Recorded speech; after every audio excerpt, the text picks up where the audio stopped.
Good evening, everyone, and welcome to KQED Live. I am Ryan Davis, the executive director here, and KQED Live is our live event program that brings journalism to life on stage, amplifies local Bay Area culture, and deepens civic participation through events like this.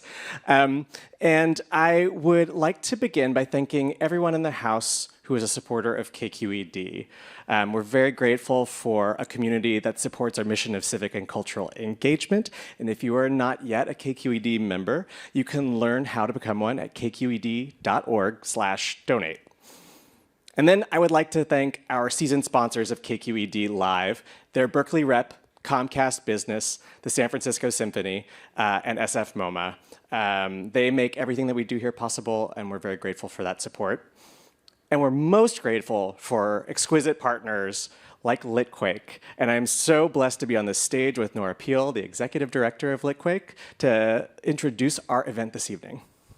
Thanks so much, Ryan. As Ryan mentioned, I'm the executive director of Litquake, which is, for those of you who don't know, San Francisco's literary festival. As those of you who know Litquake might be aware, for 25 years and counting, Litquake has had a tradition of pairing literature with live music. So when I first heard about the SongWriter podcast last year, I knew I wanted to bring it to audiences here in San Francisco. And we're so grateful to be partnering with KQED Live and with the SongWriter team on 2 events this summer that do just that. Litquake will be back here at KQED and all over the Bay Area this October for our 25th anniversary festival on October 10th through 26th. You can check out our festival events and other year-round programs on our website at litquake.org. Thanks so much for being here. And without further ado, please welcome to the stage our host this evening. Ben Arthur, the founder and director of SongWriter.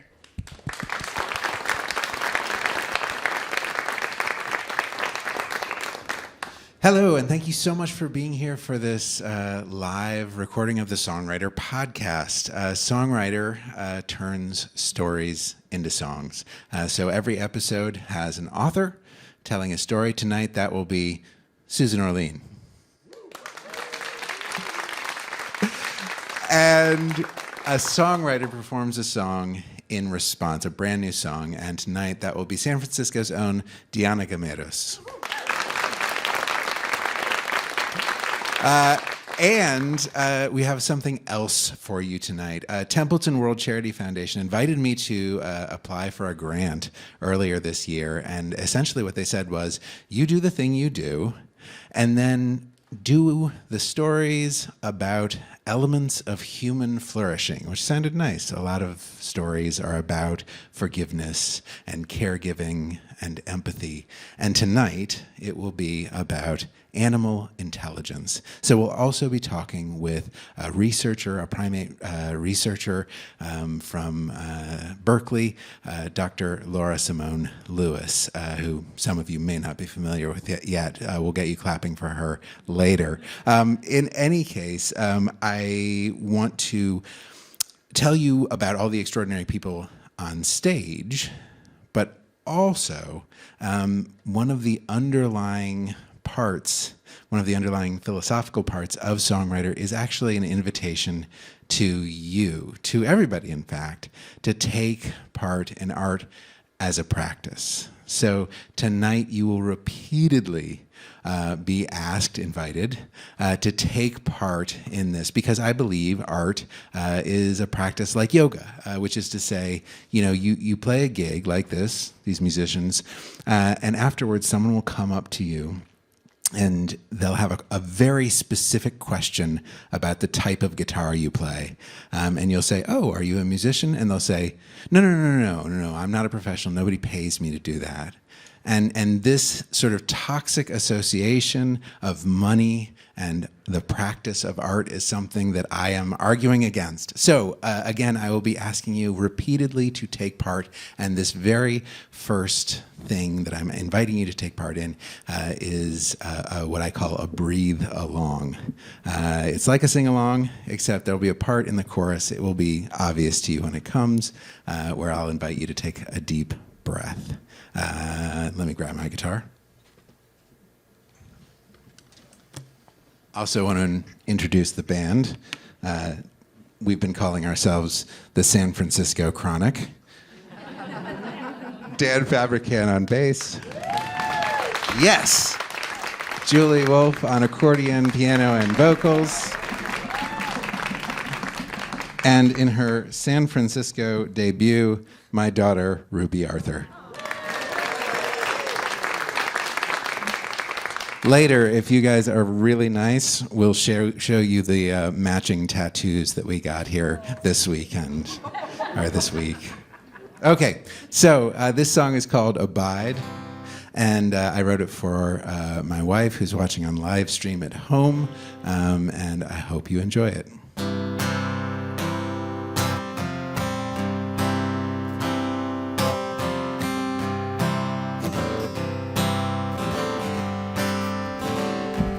Made a little circle, and you're all in it. And just for a minute, we can abide. Pretend there's no struggle, no lose it or win it, no end or begin it. Hello or goodbye. Time courses onwards like a bloodstream. Each beat, another second passing by. You can't keep a single breath you ever took. Just for a moment, just for a moment.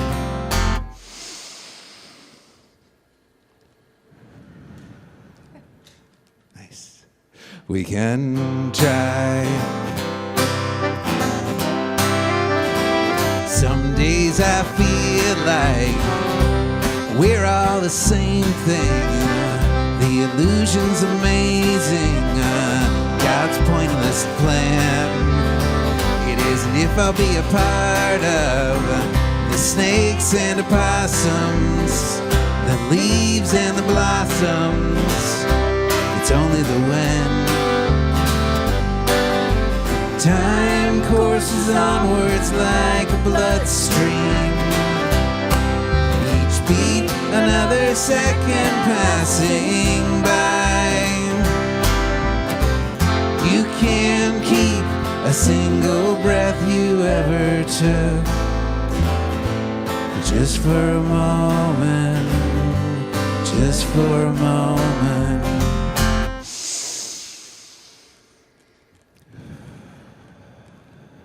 We can try. Give it a try, Julie Wolfe.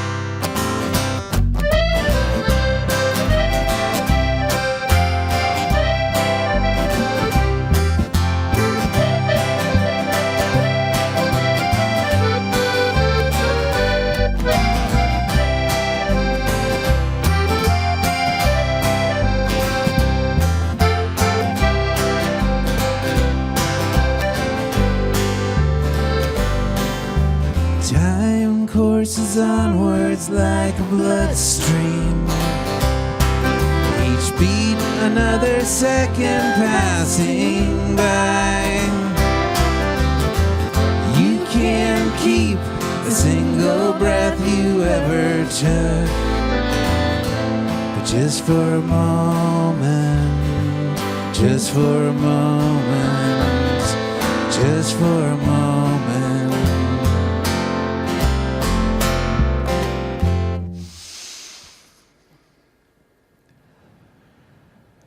You guys are so good at that. We can try. I made a little circle, and you're all in it.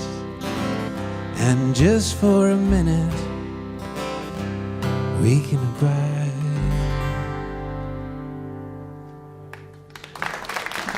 The San Francisco Chronic, ladies and gentlemen.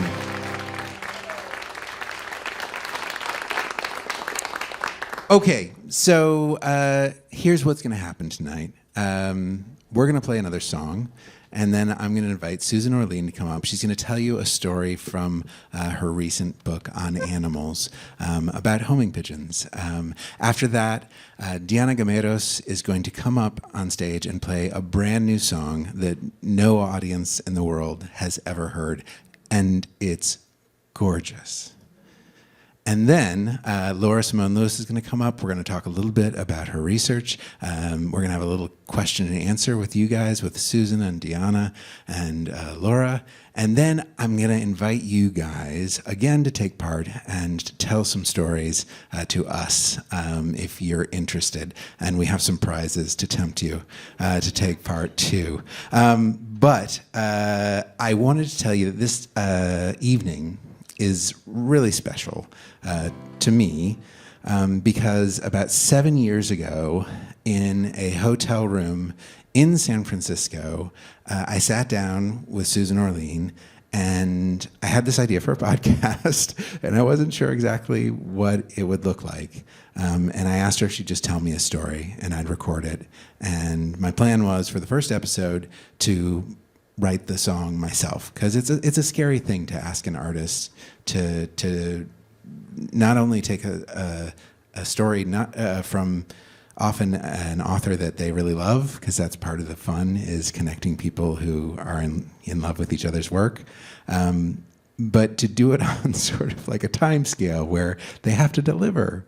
So I wanted to do it myself first, and Susan told me this perfect jewel of a story about meeting her husband and the father of her child, who happens to be in the audience tonight. I will not even try to do the story justice, but I encourage you to go to songwriterpodcast.com and listen to the very first episode, or to wherever you get podcasts and search for my name, Ben Arthur. If you search for Songwriter, there are like a billion of us. They're all trash except for Songwriter. Anyway, I'm going to play the song that I wrote for that, and then I'm going to bring Susan up. So this is a song called New Year's Day.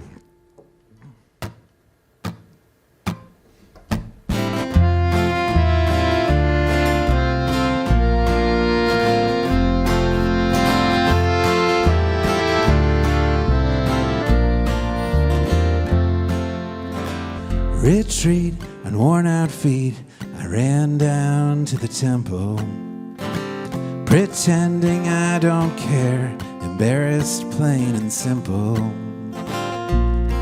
Anyone could see I'm ripped apart. I'm like a child with a broken heart. I know echoes only speak in silence, but there's nothing left to say. In the stillness after violence, I wait to see you on New Year's Day.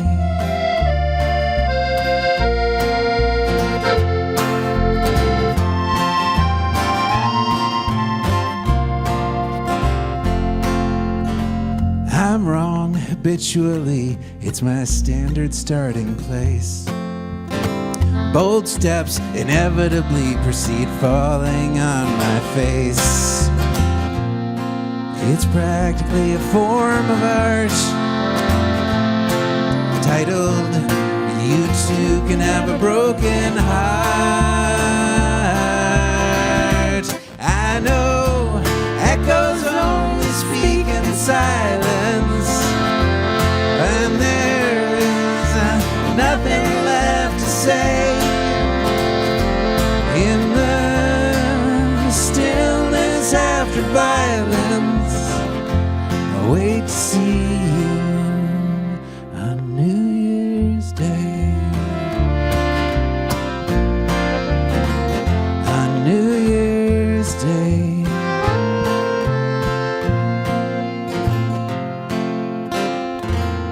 Sometimes it takes a fresh start to leave behind a broken heart.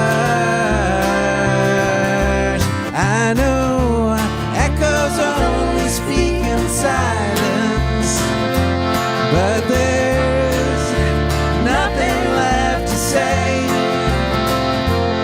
In the stillness after violence, I wait to see you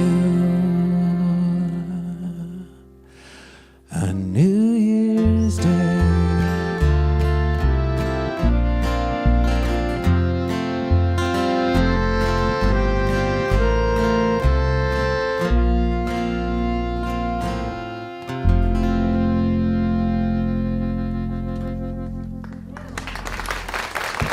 San Francisco Chronic. Woo! Hey, that was so much fun. Thank you for taking part in the breathing. Thank you for listening so beautifully. This is such fun to be here. And as I said, it means a lot to me. I'm not obsessed with Susan Orlean. I'm just a really big fan. So it is so exciting for me to bring to the stage a best-selling author, a New Yorker staff writer, and a woman who has played on this. Can you imagine watching Meryl Streep play you on the silver screen? Ladies and gentlemen, please welcome to the stage Susan Orlean.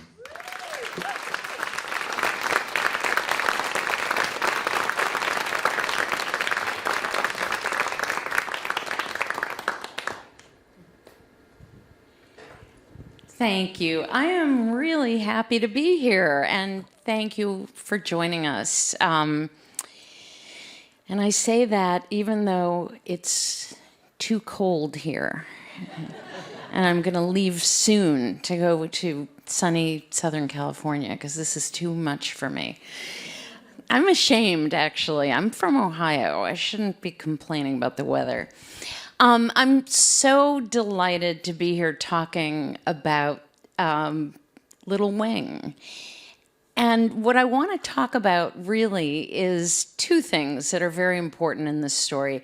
One is the magic of happenstance and curiosity, which is how this story came into my life. And the other is the really central fact of this story, which is all about one thing, and that is the idea of home. So let me set the scene for you.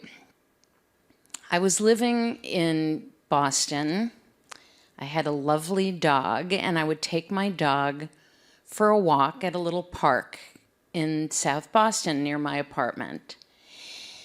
And one day I was there in the park and wandering with my dog, and I saw a young girl, looked like she was about 13, and she was walking her dog, and her dog was herding the pigeons that wandered around the park.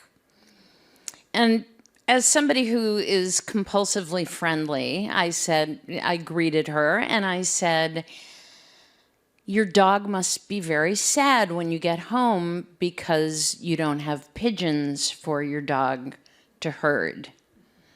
And she said, "Well, that's not true. I do have pigeons." That was not the answer I was expecting. And I said, "What do you mean?" And she said, "I raise homing pigeons." And I thought, can I get your name and number? This is a story.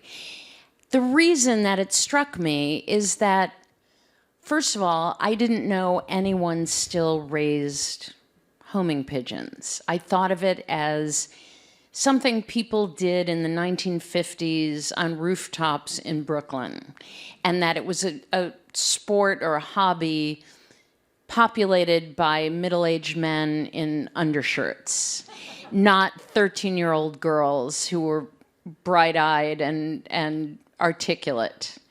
So I was completely astonished and fascinated and thought, I want to write a story about this young girl and her hobby, because it was clear from chatting a little that she was really passionate about this sport. Well, let me just tell you a little bit about pigeon racing, because I didn't understand it at all. And in fact, it's still a thriving hobby. And in fact, there are races in Europe in particular that have prizes for the winners of $100,000, $200,000. There are pigeons that sell for that amount of money. Basically, they're like mini thoroughbred horses. It's a very odd sport, though, because every pigeon develops an intense connection to its home. So in order to race pigeons, you actually have to do the inverse of a horse race.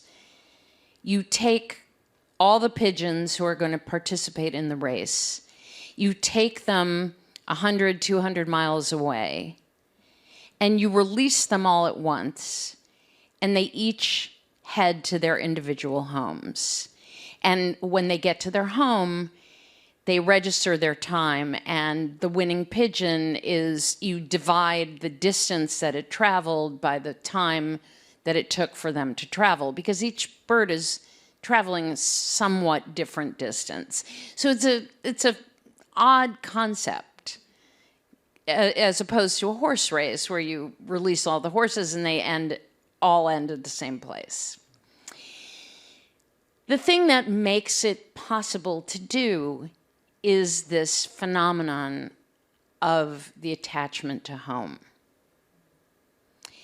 Americans move every 5 years on average. Pigeons never move. Pigeons can't move. They have one home. They imprint on that home, and that's where they will always think of as home. When I met this young girl, Sedona, she was in the middle of a very significant transition, namely, her mother had decided that they were going to move. And not just a few houses away, but actually from the center of Boston and South Boston to a suburb. If she took her pigeons with her and took them out and let them fly, they would go back to the house. And someone who had bought this house would look up one day and have a bunch of pigeons flying to their house. It's possible to teach a pigeon to bond with a new home, but it's difficult to do. So if you're a person who raises homing pigeons and you need to move, your pigeons can never fly free again, or they will go back to that original home. And when they're in that condition, namely that you've moved and you can't let them fly free anymore, they're known in the pigeon world as prisoners. Prisoners. It's a really evocative and very sad-making term, because in a strange way, they're prisoners of their own love of their home. They can't be allowed to go free because they have an instinct that will just draw them back to that home. That instinct that pigeons have has been studied since the early 60s. I mean, we've used pigeons for everything from delivering stock market information. Birds used to be released in Antwerp to go to London carrying information about the stock market. They were used in war to carry messages. Also, just a little aside, pigeons were outfitted with tiny cameras, and they were used for doing surveillance in World War II. So next time you see a pigeon on the street and you think very little of it, just remember they can operate a camera. But there's been this mystery. What is it that allows pigeons to be released literally hundreds of miles away and find their way back to a specific place, not the same city, not the same block, but to one specific place, to their coop in someone's backyard. And it's something that has mystified scientists. They've had all sorts of theories. One is that it was magnetic, that there was some magnetic content to a pigeon's body that allowed them to find their way. Then the thought was that they just had a great visual memory, and that when they were taken to these points and released, that they would remember the path and simply retrace it. So they did studies where they put little blindfolds on pigeons and took them and released them. I just want you to savor that image for a minute. Pigeons with little blindfolds. And they found their way back. It clearly had nothing to do with a visual memory. So this has been studied and studied, and part of the miracle, I think, is that science doesn't know. We've never really understood. And I asked Sedona, why do you think pigeons are so good at finding their way home? And she said to me, it's the love of the loft. The loft is what you call the coop that pigeons live in. For her, it was that simple. They loved their home, and no matter where you took them, they would find their way home. The poignancy of this was that she was packing up to leave the home that had actually belonged to her mom's family since the early 1900s. But that's the way we are, humans. We're pretty good at relocating. So pigeons kind of connect us to a past where we didn't give up our home quite so easily, because they certainly never do. One of the people that I talked to while I was working on this story was a man named Matt Mosseri, who had probably about 100 homing pigeons, and he raced them all the time. He lived in Gloucester, Massachusetts, which has pretty lousy weather. He had cancer, he was retired, he wanted to move to Florida, but he couldn't. I said, why can't you move? My pigeons. I don't want them to become prisoners. I can't leave because they can't. If I bring them with me to Florida, they'll become prisoners. They'll never be able to fly free again. Or someone who bought his house in Gloucester, Massachusetts, would look up one day and there would be 60 pigeons lined up waiting for dinner. So I just want to read a little bit from my story, Little Wing, about Matt and about the dilemma and why he couldn't quite see his way to giving up his home because his pigeons thought of it as their home. He was racing his pigeons that particular day, and they weren't coming in very quickly, so he was very discouraged. He was about to take a brief vacation to Tampa, which is apparently where a lot of pigeon racers retire. I don't know why. And he and his wife were going to go to Tampa and look around. Maybe when they were down in Tampa, Matt said, he and his wife would look at real estate. On a day like this, with his team underperforming, breaking his heart, the idea of moving seemed more palatable, maybe even appealing. I love my birds, he said, but I always wonder why I'm doing this. He suddenly bolted to his feet, pointing past the maple tree. I got a bird, he yelled. I could see a dark shape gliding around the crown of the tree, spiraling downward. Then the shape resolved into a bird, and it landed on top of the coop. The bird was silky and gray, with pink feet and bright round eyes. It had just flown 200 miles, on instinct or memory, or by magnetic pull, Or perhaps it was drawn back these 200 miles because it loved where it lived. The bird was calm, composed, as if it had spent the whole morning dozing or scratching for feet at home. Come on, Matt called out, until the bird inched across the top of the coop and finally strutted past the electronic finish line, registering its return. Matt took a huge breath and then grabbed his phone, punched in a number, and shouted, "Hey, Louie, I got a bird." So what happened to Sedona? I mean, this was a dilemma. She would adjust to her new home, but she couldn't bear the thought of her birds never flying free again. So the one other alternative is if somebody has a big aviary and the birds can fly.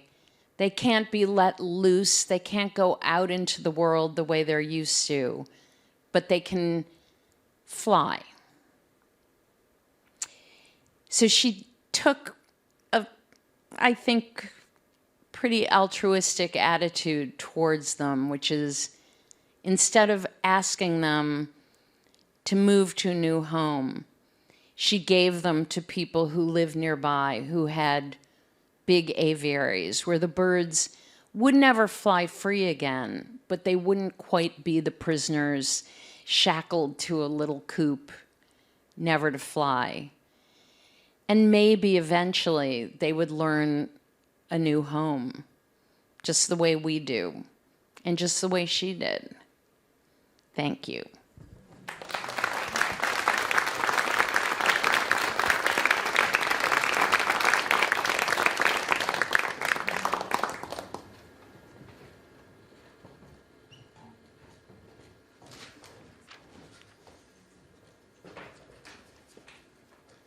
Okay, it's time for you to hear this gorgeous brand new song, to be the first audience for this. And I wanted to explain a sort of inside music thing. When you write a new song, usually you're not really sure what it is, how it feels, until you play it live. And usually what most musicians that I know will do is to bury it deep in the set list. And you try it on, and if it goes terribly, maybe that's not the perfect song. Maybe you need to go back to work. If it goes well, maybe it moves up in the list and you tell the next people. All of which is to say, Dianna is doing something vulnerable and beautiful and sharing a moment with you. So again, asking you to take part. Please give all of the warmth and welcome to the Mexican and American activist and songwriter, the extraordinarily generous and my new friend, Dianna Gameros.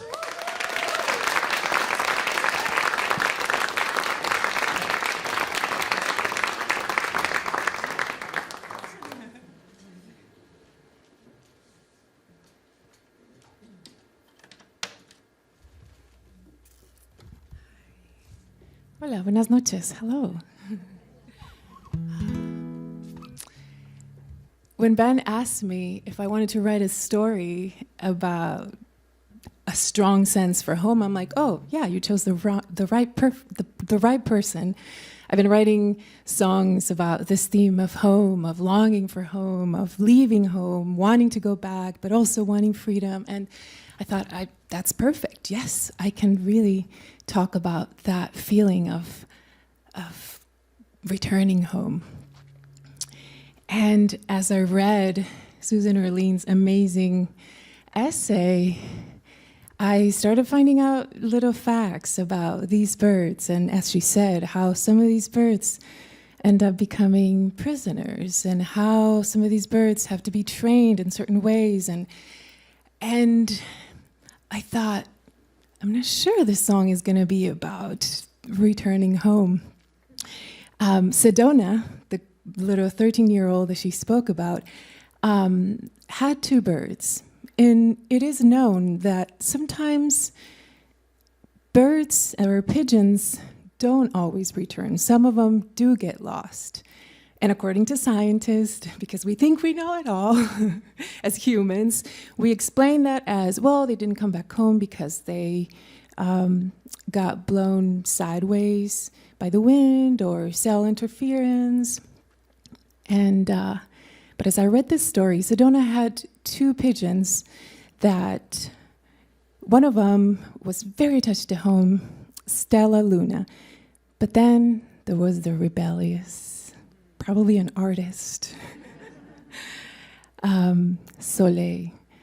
And I, being the artist revoltosa that I am, could not stop relating to that bird who decided to not come home. That bird never returned. And I thought, well, is it really that he got blown sideways by the wind? Or maybe he just didn't like being confined to compete in these races and do all the things that all these racing pigeons have to do. What if he decided for himself not to go back? He wanted to explore other worlds.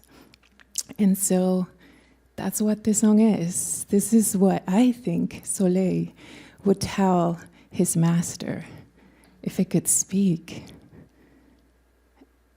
Here it is. Brand new song. Nobody's heard it before.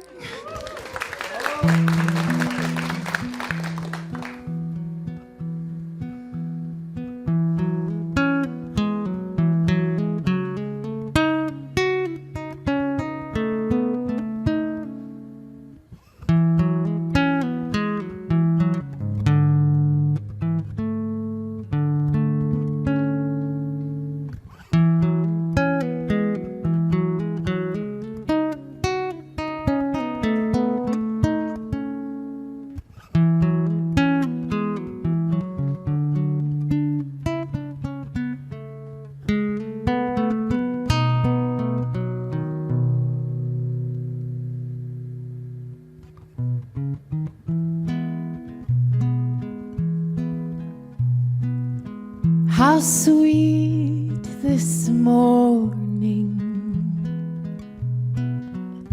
I'm one with the sky. My dreams are wide, vast as this land, flying free, released from your hand, flying free, away from those walls. Why did it take so long? This feeling of freedom, the words on this song.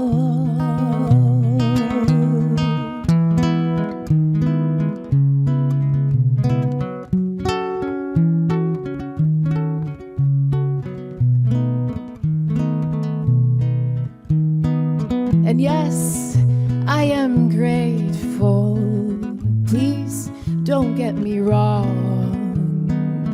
Your hand also fed me and filled me with love. You built me a place that I could call home. It's not rocket science that I will return. Why did it take so long? This feeling of freedom, the words on this song.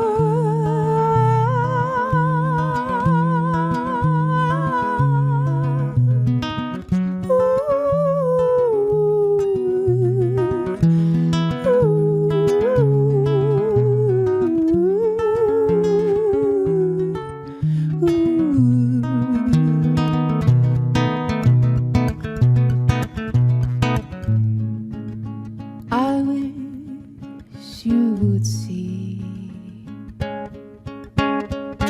past your one day of glory. I just want to see more than this territory, 'cause I've heard of other places where children sing and dance. I've heard of tall green mountains where birds freely fly.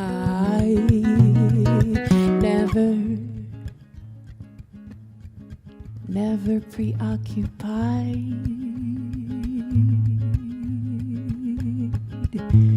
to bring home a prize. Why did it take so long?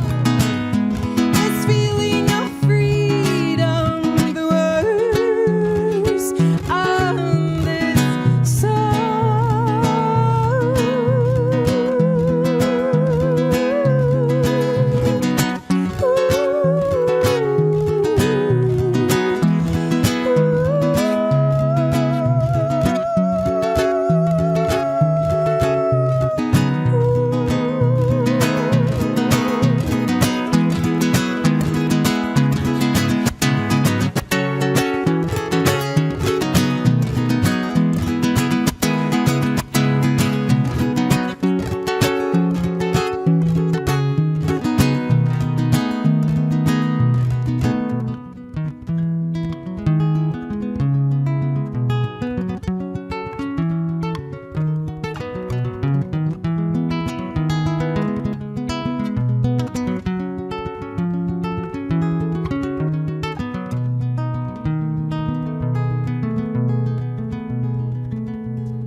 Es un papalote de mil colores, que hermoso vuela, gira y regresa.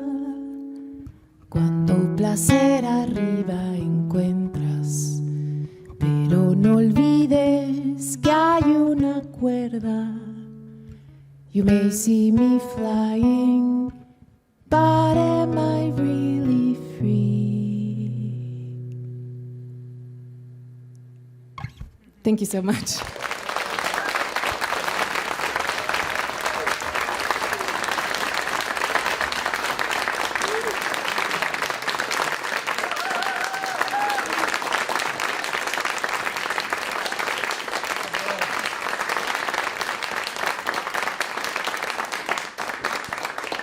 Okay, so this is the part where we get to talk about animal intelligence, and I'm going to welcome to the stage now Laura Simone Lewis, who is a primate researcher, the president's postdoctoral fellow at UC Berkeley, and a rising professor at UC Santa Barbara. Please welcome to the stage Laura Simone Lewis, Dr. Laura Simone Lewis.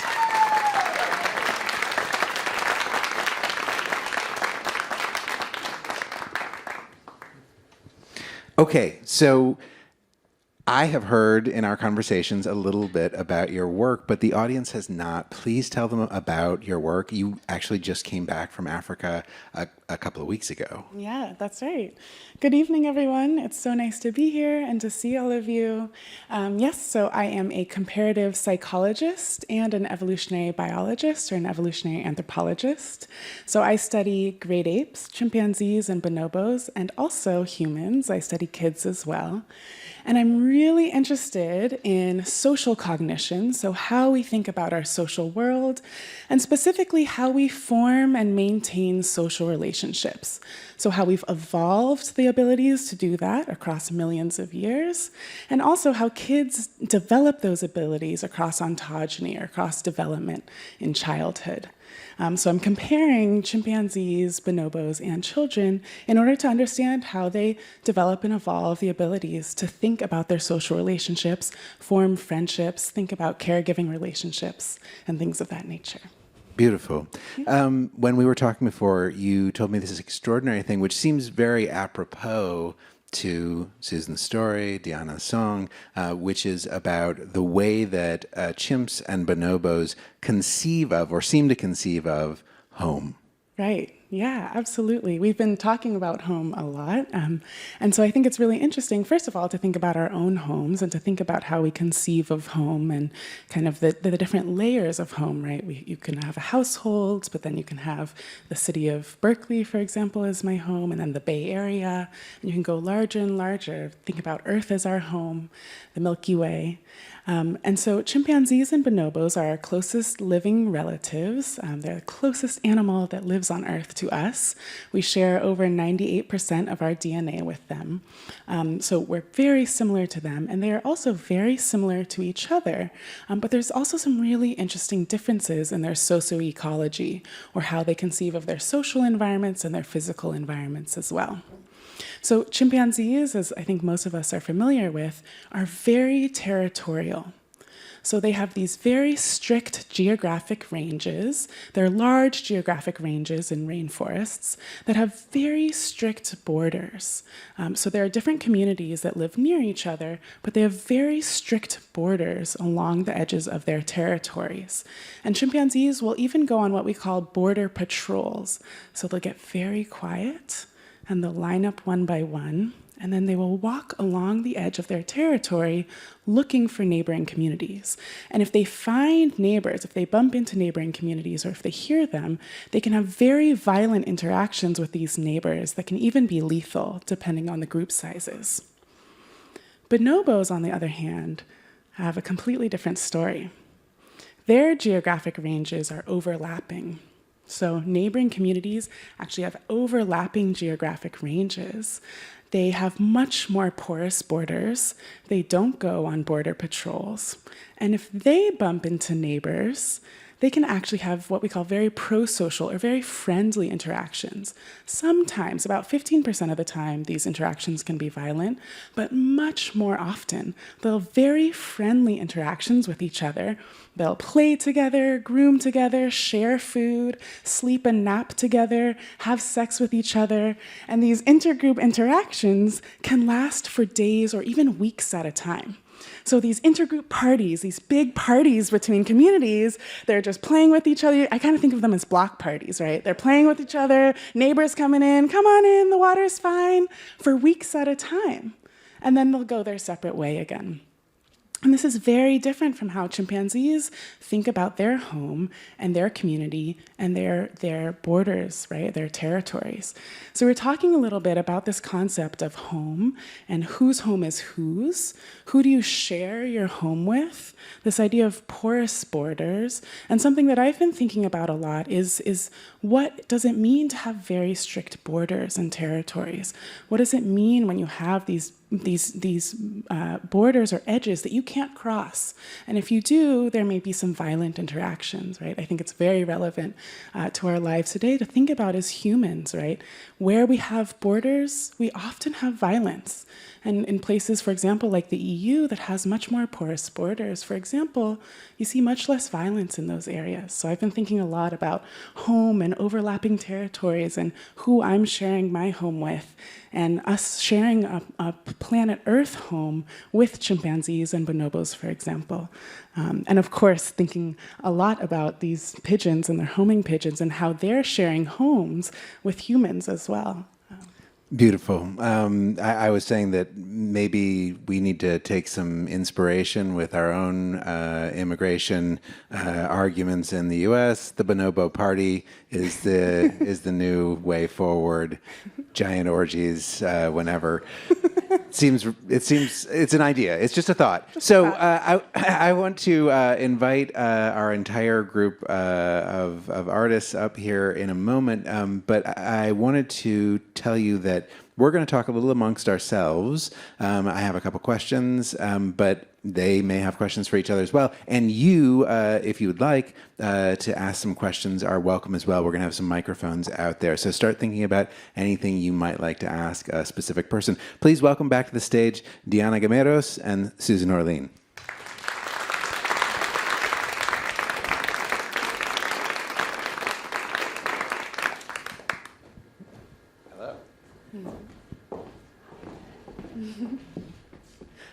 those were both really gorgeous. Well done, both of you. Thank you for sharing your talents. Thank you. Yeah. I was going to start with you, Susan.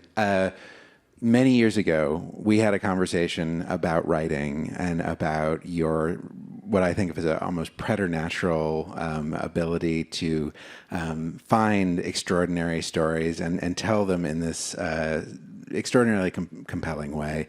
And when I asked you about how you thought of it, you said you conceive of it somewhat like a stripper. And I was surprised. I didn't expect that. But tell me about the moment where, A, maybe you'd like to explain that surprising idea, and also how you identified this story. Because you said that the moment this 13-year-old girl, Sedona, told you about her homing pigeons, you knew you needed to talk to her more. Yeah. I have lots to say on this subject because I feel like my superpower is curiosity. And that I believe truly that anything can be interesting if you let yourself sort of tumble into it. But I love being offered a glimpse of something I know nothing about. So rather than writing about the things I know about, I'm the ultimate non-expert. To me, if I hear about something that makes me go, wow, I didn't know that existed. I didn't know such a thing interested people. Whatever makes me surprised. I mean, being surprised is the most delicious sensation. I mean, we're in a world where almost nothing surprises us anymore, and the internet has kind of flattened the experience of adventure and discovery. So to me, I feel like you need to be attuned to the surprises that are closer at hand. The conversation with a person in line in front of you at the grocery store who mentions something that makes you go, wow, I didn't know. So I'm out walking my dog, not thinking, gee, I should look for story ideas while I'm on this dog walk, but instead hearing about this very unlikely, as I said, I didn't know people still raised or raced pigeons. I certainly didn't associate it with an adolescent girl. So that immediately made me think, I need to know more about this. My job as a writer is to lead people against their wishes into subjects they truly don't want to learn about. And I rise to that. I consider that a godly mission. I feel like what a writer can do is to say to you, look at the world around you. It's so full of amazing things, surprising things, things that maybe superficially seem ordinary or unexpected, a girl walking a dog. But what I find myself doing is saying, wait a minute, let me tell you this amazing story. The striptease analogy, which I really do hold to. And you stand by this. Who doesn't like a striptease? But part of the nature of seduction is pacing the reveal. I mean, if a stripper stood on stage and just pulled off all their clothes, first of all, it'd take 1 minute. Secondly, you'd be like, okay, now you're naked. That's not where the interest lies. What's interesting is to tease people and for me, overcome people's natural skepticism about the subject. I mean, when I wrote The Orchid Thief, I had so many people say to me, wow, I sure didn't think I'd read a book about orchids. And I said, well, I sure didn't think I'd write a book about orchids. So we're kind of on the same page. But to me, that was an incredible accomplishment. I got you to read 300 pages about the subject that really is amazingly interesting, but you didn't think it would be, so I have to tease you and seduce you and first take my top off and then maybe unbutton my brassiere and then pull my stockings. And so you keep thinking, okay, well, what's next? What's next? Oh, and then suddenly you're 200 pages in and you've bought in. Increasingly, art is a matter of seduction because we're all competing in a world of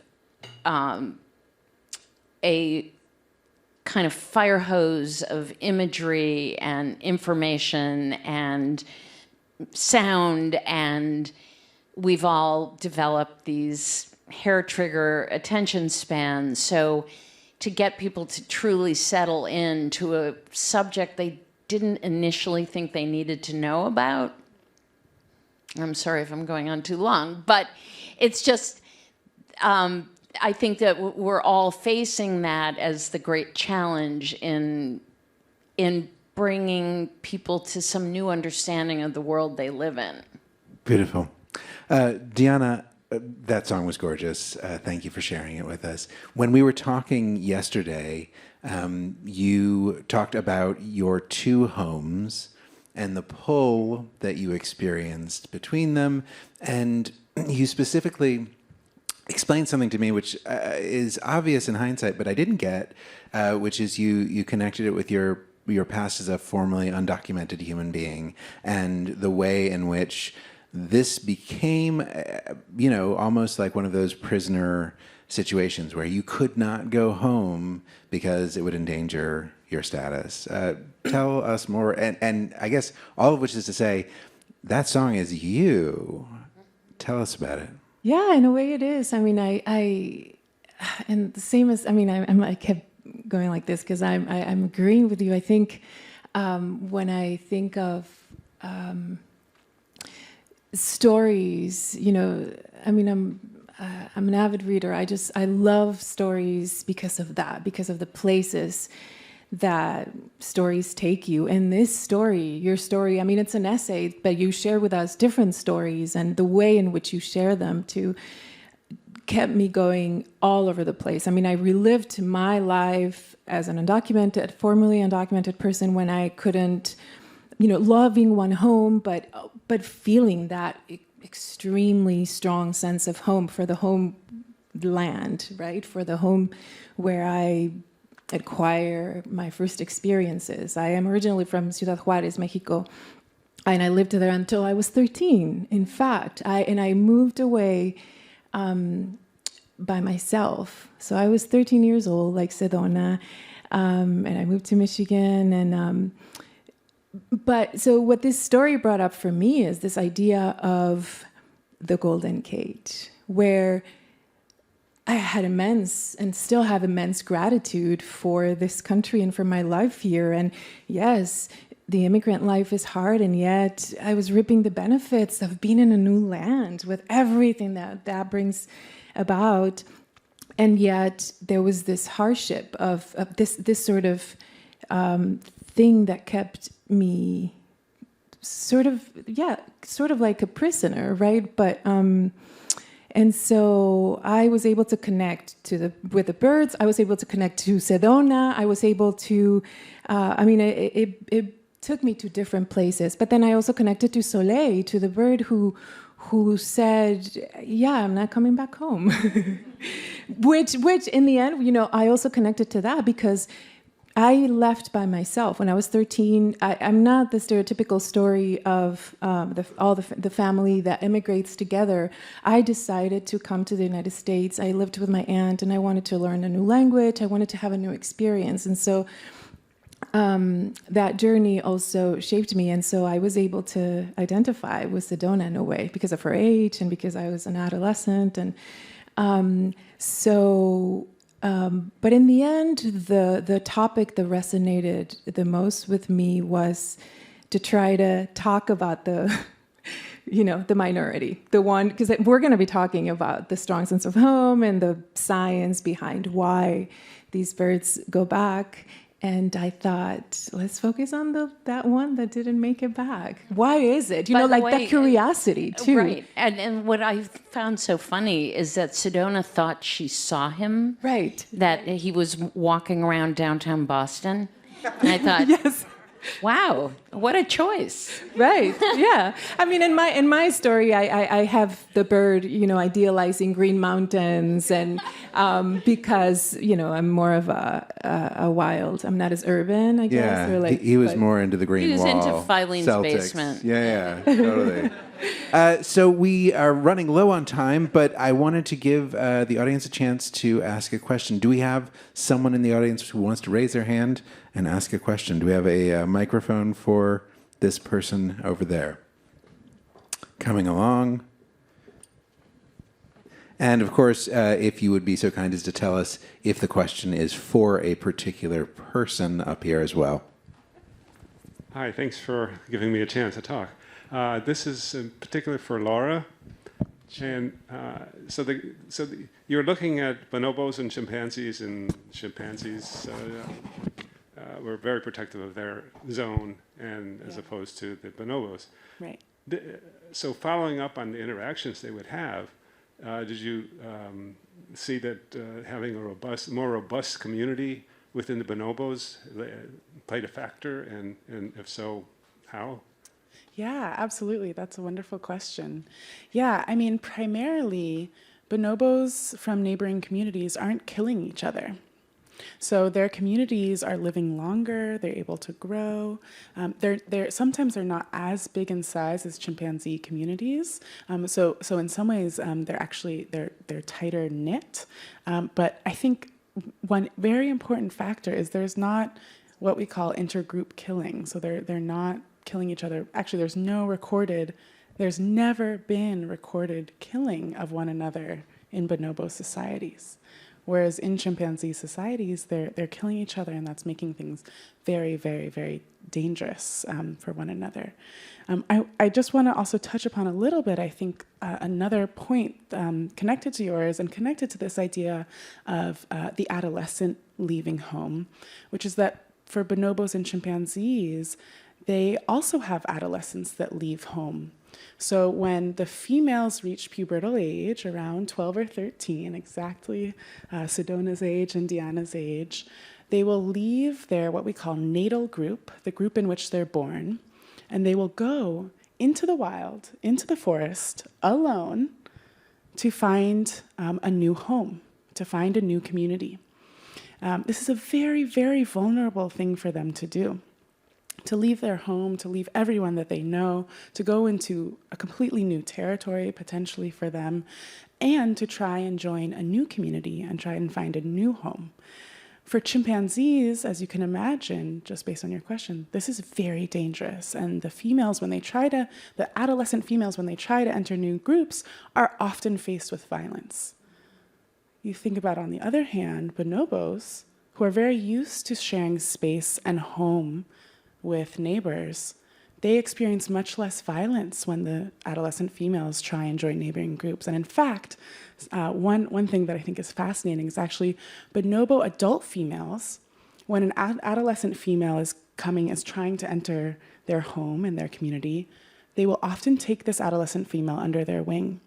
And they will mentor her, sometimes for years at a time, and form a very strong relationship with her first. And that will allow her to then enter the community and enter her new home. So it's just interesting, a really interesting connection. And you can see here, the consequence, right, of having a very violent interaction with neighbors versus a much more peaceful interaction with neighbors in terms of moving home.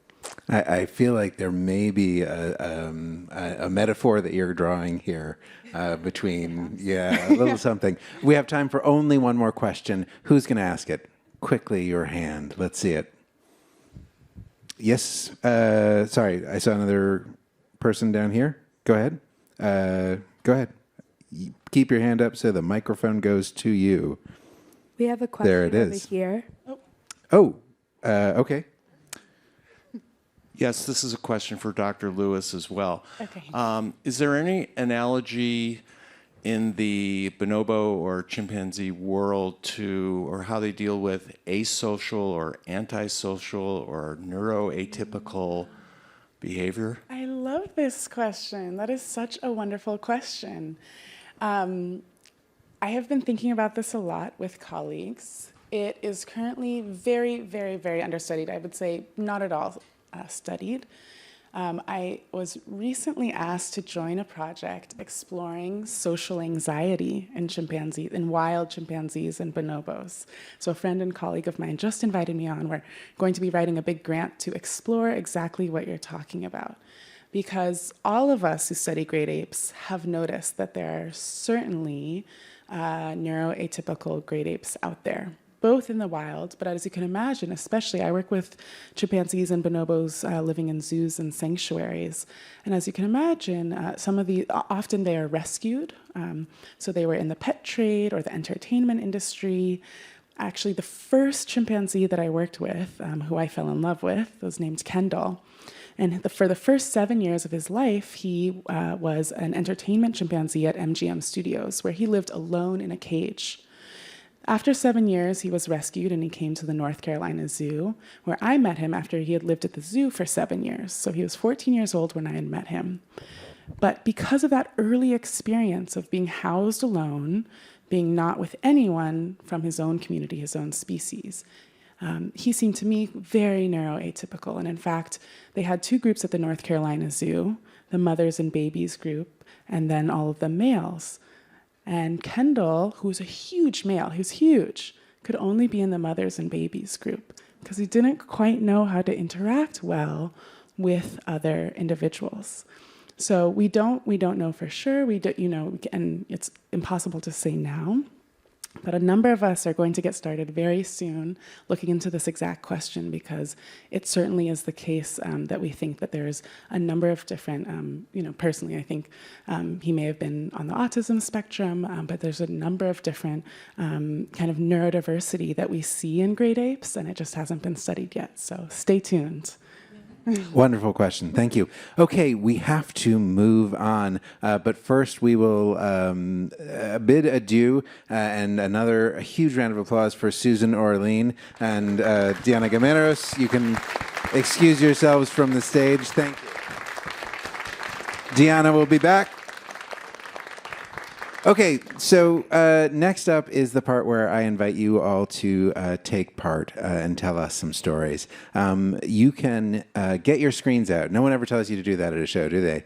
Look at your screens if you want, and you can send an email to songwriterpodcast@gmail.com, and you can tell me a story if you want. Tell us a story that we'll share about extraordinary moments of animal intelligence that you have experienced or seen, something that surprised you, something that moved you, something interesting or worth sharing. Tell a story if you want. We will have 2 copies of Diana's album, one for each of 2 of the stories that we will share. They'll be coming in on this iPad here. Dr. Lewis will be reading them while I play some songs.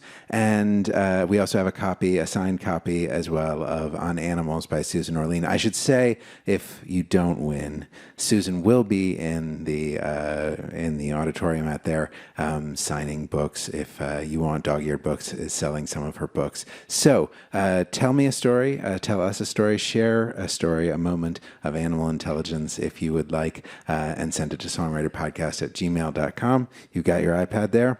And please welcome back to the stage San Francisco Chronic.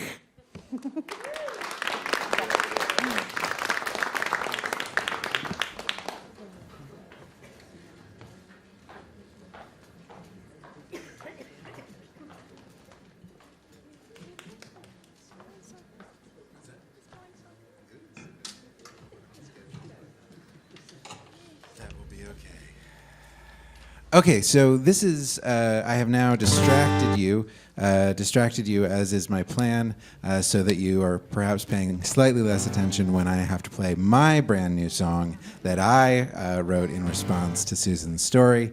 Yeah, here it is.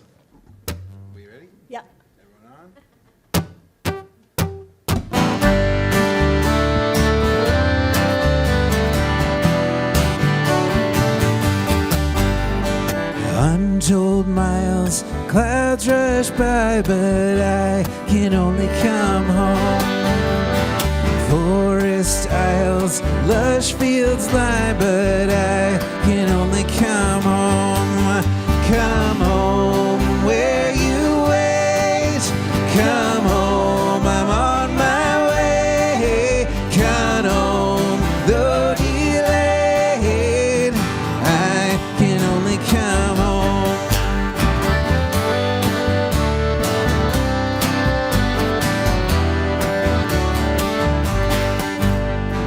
All these years, nothing shifts. I can only come home. Eyes bleary, but habit insists. I can only come home. Come home where you wait. Come home, I'm on my way. Come home, though delayed, I can only come home. Go on, Julie, take it home.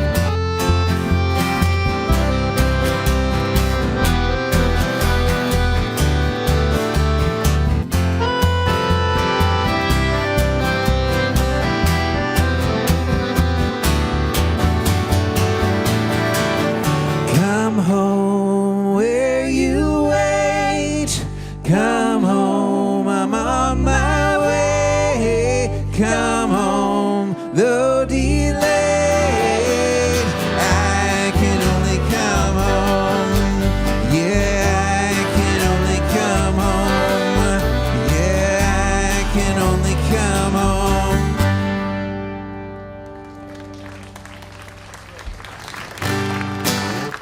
Nice. San Francisco Chronic. Are you getting some stories? Not at all. So, you guys have got to tell us a story, or else I keep all the prizes. You know, sometimes people are shy. I get it. So I'm going to play you another song in either case, and it's called Pending Vegan, and it was written with Jonathan Lethem, who's a wonderful novelist, and it's about a young dad who has two young girls, and I wrote it when I had two young girls, and in the story he gives away their dog because he is worried he doesn't have enough gas to take care of the dog. And then years later he thinks he sees the dog. And when Jonathan and I were writing the song, I see some people tapping away over there. Hopefully they're not just sexting. You are just, okay, that's fine, I'm sorry. No, kidding. Clearly telling us a wonderful story that we're looking forward to. Anyway, when Jonathan and I went to write the story, he wanted to write the song from the perspective of the dog. So this is Pending Vegan from the perspective of the dog, and I'm of course playing it because this is about animal intelligence, and also this is me and Ruby's, my daughter's, one of our first gigs played together, and I used to play it for her as a bedtime story. I misunderstood and thought that a dog had written it.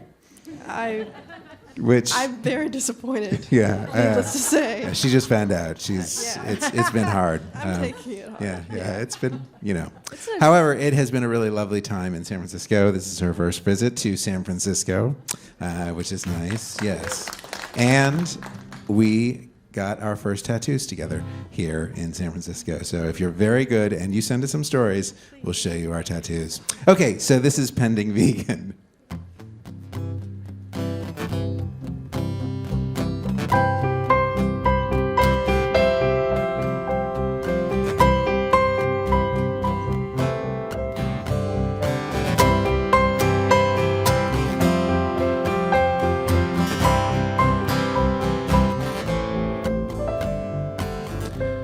Watch the humans race around the terrarium, the skull beneath your face, the stranger I've become. I jump ever higher. Yet I could not clear this undeserved exile. Such a long, lonely year. Desire is hunger, an empty cup. Half the time I wanna eat you up. I wanna just eat you up.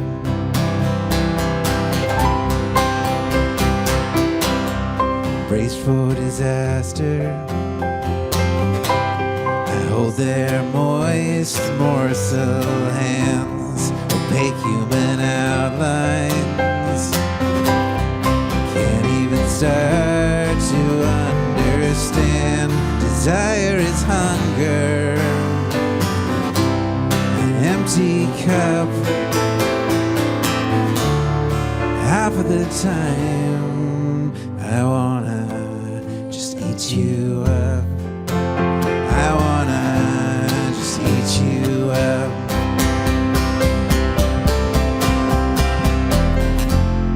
When I saw you from the stage,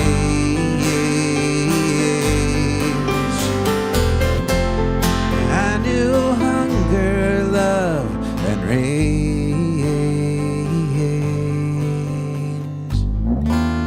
Desire is hunger, an empty cup. Half of the time I wanna eat you up. I wanna just eat you up. I wanna just eat you up. Thank you. San Francisco Chronic. Ruby Arthur, Julie Wolfe, Daniel Fabricant. Okay, do we have a story? We have a couple that just came in. Perfect. So you're just gonna have to fly at it, and you should probably use your microphone. Thank you for the reminder. Okay. I'm going to choose, okay, for the first gift. You can come up to the front. I believe we have your gifts, or there will be someone who will appear with some gifts from KQED. Thank you. Okay, this one is sad. We had a large deceased tree in my childhood backyard. Had to have it removed. Found a squirrel nest, called animal control, and they took it away. Next day, the mom squirrel came back, tree was gone, nest was gone. She ran into our house, frantic to find her babies. It was the most heartbreaking thing I'd ever seen, the squirrel running frantically around our living room, trying to find her home. Home theme, though. You got extra credit for the home theme. Oh, that was so good. That was awful. Horrible. My heart. Yeah, no, that was beautiful, though. Thank you for sharing that, truly. Yes. And? Thank you. Okay. Next. Second. Oh, my heart. That was so heartbreaking. Okay. A couple summers ago, I was babysitting a 5-year-old boy for a week. We walked to the park near his house and hung out there for hours, where I learned that any time he was near other kids his age, he would inevitably get into an argument with them and end up hitting or even biting them. The fascinating thing was that he was completely fine and very friendly with everyone else. He spoke to adults easily and loved taking care of babies at the park. One time on a walk, we saw a couple sitting on their garage, and he started a conversation with them, which led to eventually letting us pick a bunch of plums from their tree because they were moving.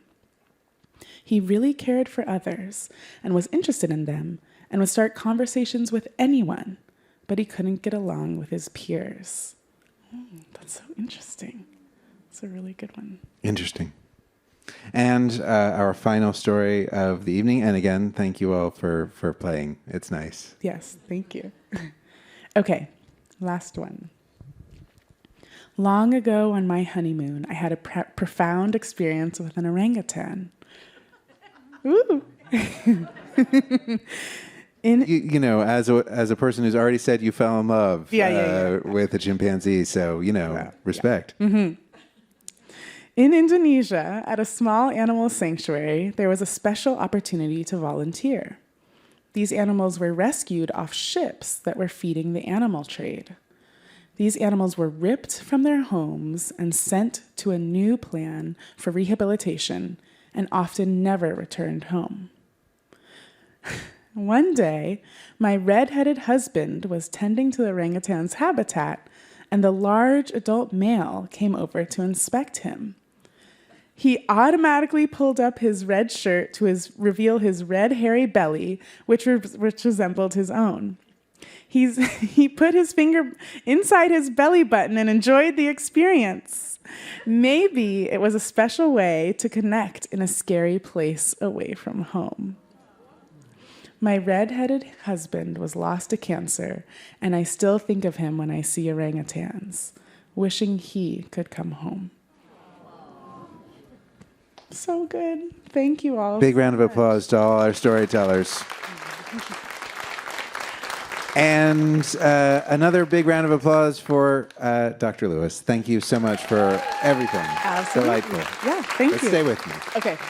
Okay, so sadly, that brings us to almost the end of our show, which means that I should say thank you so much to KQED. The crew has entirely been wonderful, especially Dan and Mike. Obviously, this took a tremendous amount of planning and coordination with Paloma Abarca and Ryan Davis and many other folks. Litquake, who had the idea to do this together, Nora Peel, Amy Kaminer, all of their hard work, especially thank you to Templeton World Charity Foundation for paying all of the artists and putting me up in a hotel. They didn't buy my tattoo, but I'm not going to charge that. I just want to be clear. Anyway, I wanted to tell you all that I will be back here. I'm gonna sleep in a closet until July 10th when I'll be back here with W. Kamau Bell.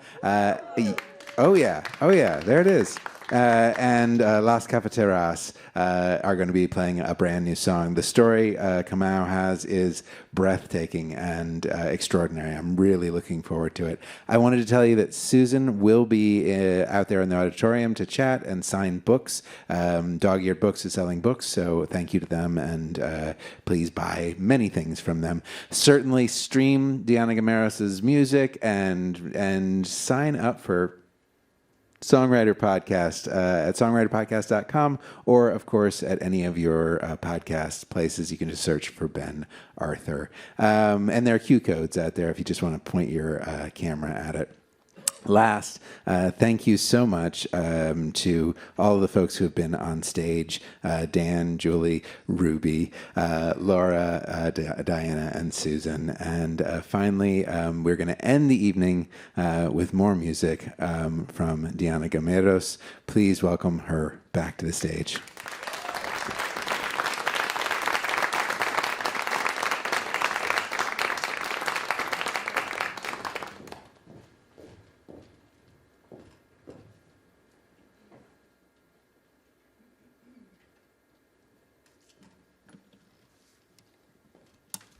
How are you doing after all that storytelling and all that new information we gather? I loved everything that I learned today. And I couldn't say goodbye before singing one of the most famous songs in the world, I would say, about pigeons. And now that I'm thinking about it, so it's a Mexican song that you might recognize, and it's about a pigeon, about a paloma. And now that I'm thinking, this paloma, this pigeon, is actually suffering for a love that left. And now I'm thinking, maybe she was in a relationship with Soleil, with Sedonas.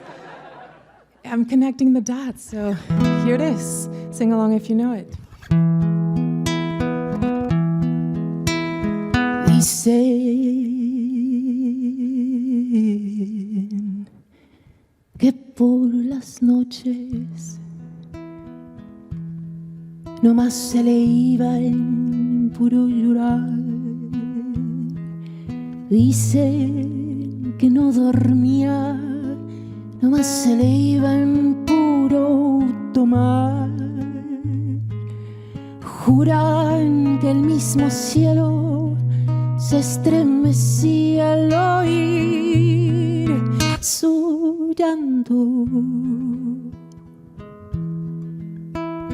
Cómo sufrió por ella, que hasta en su muerte la fue llamando.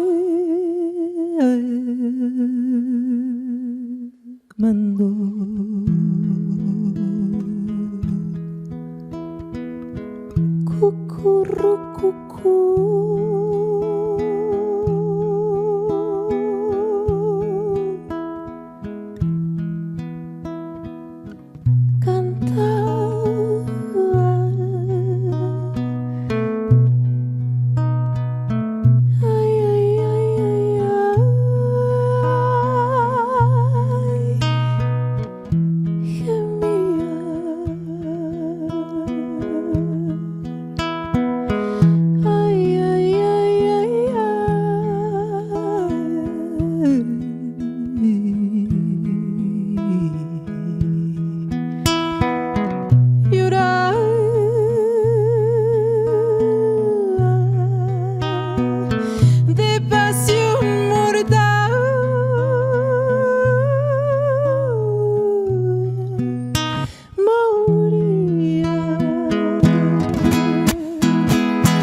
De mañana le iba a cantar a la casita sola con sus puertitas de par en par.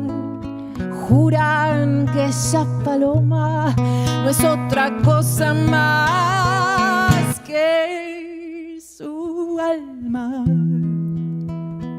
que todavía la espera. Ay, todavía la espera y todavía la espera a que regrese la desdichada.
Cucú.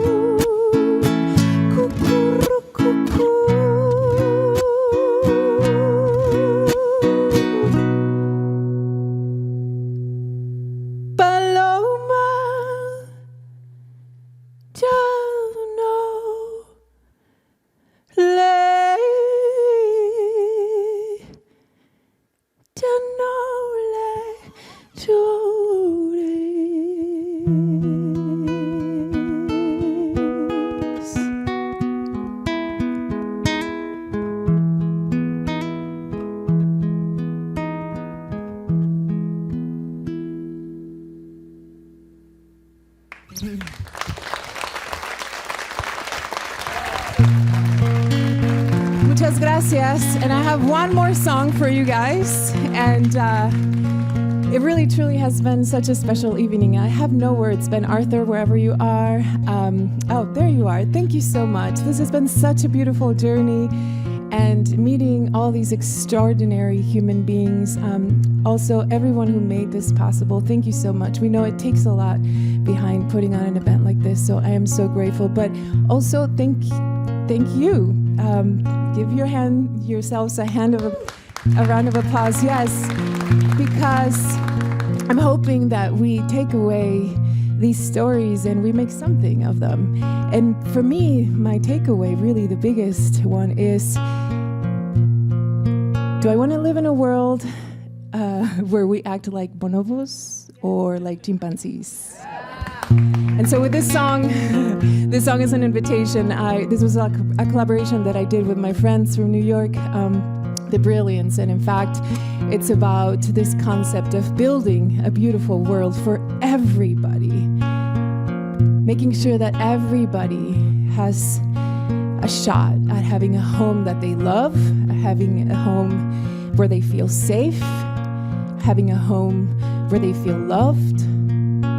My heart goes out to all of those who are taking everything and doing everything that they can to make sure that that is possible. So this is called O Dreamer. Let's dream together, yes? Does love have an open door? Welcome, stranger, give us your tired and poor. All those in need. Oh, dreamer, teach us to dream again. Oh, children, we wanna see again.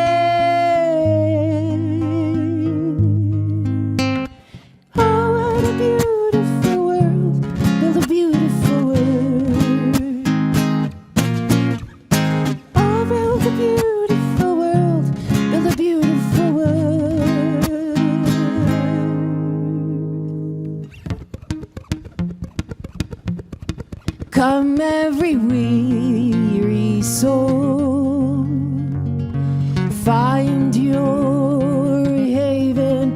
Liberty is for all who can breathe free.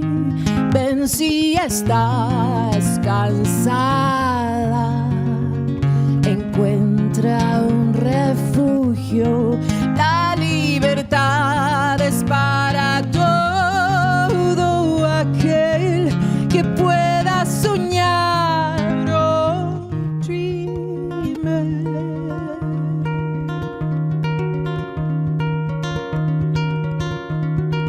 Muéstranos la verdad. Oh, children.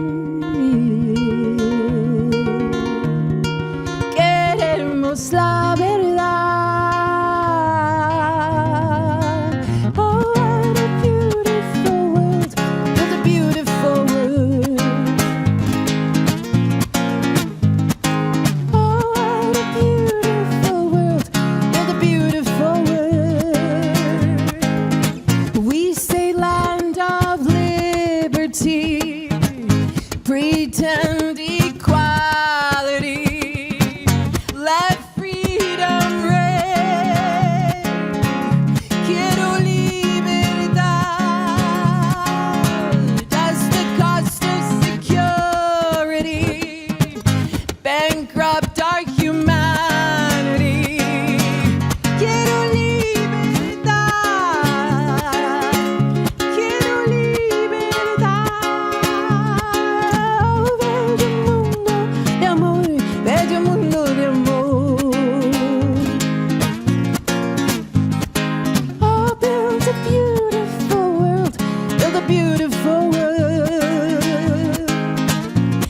does love have an open